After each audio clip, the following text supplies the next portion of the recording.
Vladimir Putin coming out today, making a couple moves here, announcing to this Federal Security Service, the FSS, which is the main successor of the KGB. He said the situation around the country will change for the better, but not because we will make concessions, bend down, bend over, or trifle with someone else. Trifle with someone else. He says it will change for the better only if we become stronger. Now he goes on to accuse the West of using attempts at political isolation, economic sanctions and pressure, large-scale information war. And he also goes on to say down here that they have caught, and this is coming from like all over the world here, foreign spies, saying it exposed 52 foreign intelligence officers and 290 of their agents. So they caught a few hundred guys here. None of the names released, none of it hit the mainstream, not a word of it, not a peep. But now he's coming out and saying we snagged up around 300 some individuals here. Officers and agents all together here from all across the globe trying to infiltrate Russia. But he's saying that, as you can see here, no one is going to scare their country, he says. But then he picks up the phone and he calls the president of Iran and he calls for immediate ceasefire here on these military activities in Yemen. Now, they went on to discuss 6 power negotiations over Iran's nuclear program and finished out the conversation talking about that. But Vladimir Putin telling Iran to back off in Yemen. Immediate ceasefire. Using Yemen as a proxy here between Saudi Arabia and Iran.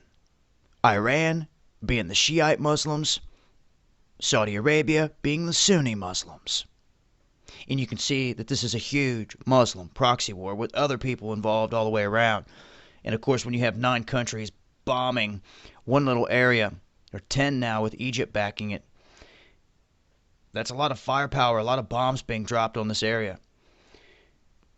But this is exactly what it is here. This is a proxy war being waged here.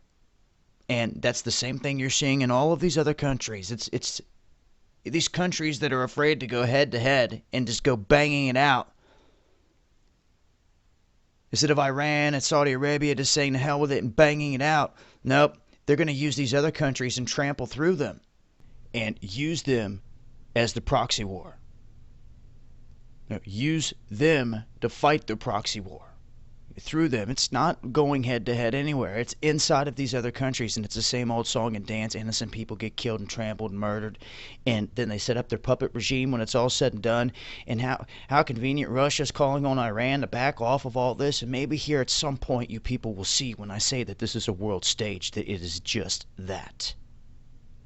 Anyone that wants to tell you that any other religion, color, race, or human being is your enemy, that is your freaking enemy. We are connected all across this globe. The innocent children that are sitting there in the streets with no shoes on, no shirt, starving, in whatever country it may be right now, they are no different than you and me. They are lied to with the same propaganda from the same type of beast unit on top of them. And this is the same in every country. And if it's not the same, they go in and they topple that leader until it is the same. And that is what you're seeing in this process, this illusion of worldwide war. They have sold the people out in every country. I don't care if they want to play Christian, if they want to play Muslim, if they want to play Jew. They are none of them. They worship this evil entity that gives them the power in the seat that they sit in, and their control over you and me and the rest of us. And as long as they keep feeding you and the masses keep buying that this other country has the bomb, this other country is the enemy, and I don't care who it is. It's the person, it's the mouth, it's the talking piece that's telling you that is the enemy.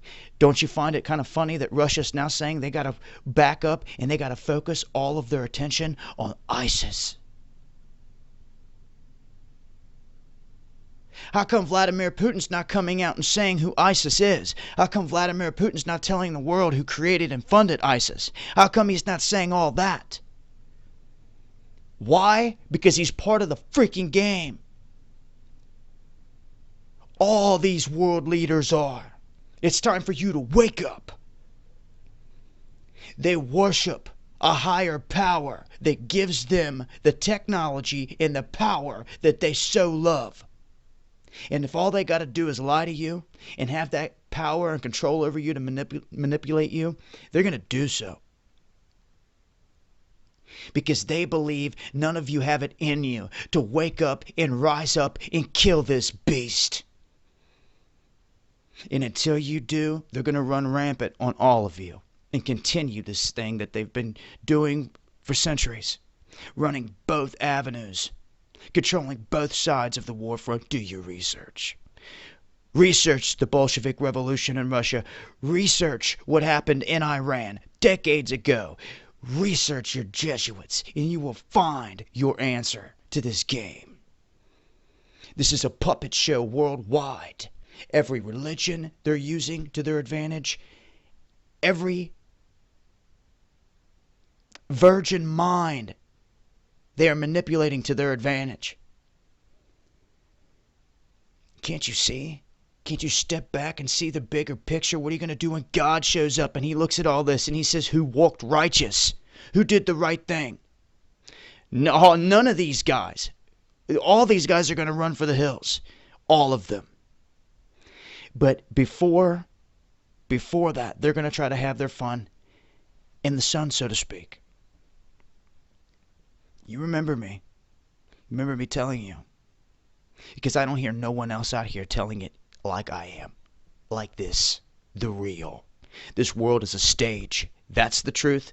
They've all sold you out. It's all a game. It's all an illusion. All the leaders are in on it. And it's us, the people, that are against them. And if you want to see all these walls and barriers that they put up, these illusions, that's on you. I'm trying to give you the eyes to see. It's on you. And maybe now you know why I say this is Illuminati. Yeshua returns with sword. Tick-tock.